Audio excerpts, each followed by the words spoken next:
صاحب ابھی مس ڈکلیریشن کی بات ہو رہی تھی توشہ خانہ میں کہ گوشواروں میں چیئرمین تحریک انصاف نے اپنے جو رقوم جمع کروائیں یا اپنی جو ڈیٹیلز دی تھی اس کے بعد جب اس کی خریداری ہوئی تو اس میں مس میچ ہے.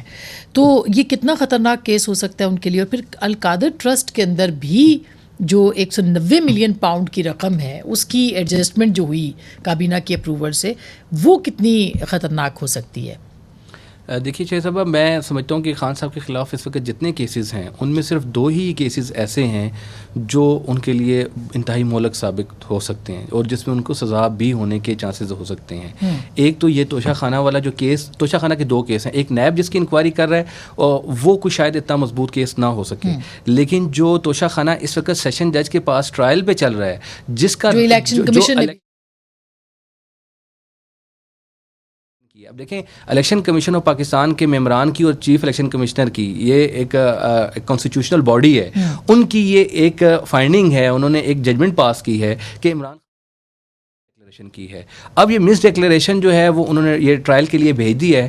اب ٹرائل کورٹ نے صرف ایک پوائنٹ کا جائزہ لینا ہے اور وہ یہ ہے کہ یہ جو مس ڈکلیریشن تھی یہ انوسنٹ مس ڈکلیریشن تھی یا یہ منظریہ کے تحت تھی، یعنی کرمنل انٹینشن کے تحت تھی جس کے پیچھے مجرمانہ ایک مقاصد موجود تھے. اگر ٹرائل کورٹ اس نتیجے پر پہنچ جاتی ہے کہ یہ جو مس ڈکلیریشن ہوا ہے یہ بنیادی طور پر مجرمانہ کرمنل انٹینشن نہیں ہے، تو عمران خان تھا اور مجرمانہ ذہنیت کے ساتھ یہ سارا کام کیا مس ڈکلیریشن، تو خان صاحب کو سزا سے اس کیس میں بہرحال کوئی بچا نہیں سکتا. یہ اتنا مضبوط کیس ہے اور اس میں نااہلیت بھی ہو سکتی ہے. جب سزا ہو جائے گی، 1 دن کی بھی سزا ہو جائے اس کیس میں، ویسے 3 سال تک ہو سکتی ہے. اگر 1 دن بھی سزا ہو جائے تو اس کے بعد سیاسی لیڈر تو نااہل ہو جاتا ہے اس کے لیے سزا کے لیے. تو گیلانی صاحب کو تو صرف till the rising of the court جو ہے وہ ان کو سزا دی گئی تھی. دوسرا کیس ہے قادر ٹرسٹ والا. قادر ٹرسٹ والے کیس میں بھی دیکھیے آپ کے برطانیہ سے 190 ملین پاؤنڈ آنا ثابت ہے. اس اماؤنٹ کا ایڈجسٹ ہونا ایک دوسری ٹرانزیکشن کے ساتھ وہ بھی ثابت ہے.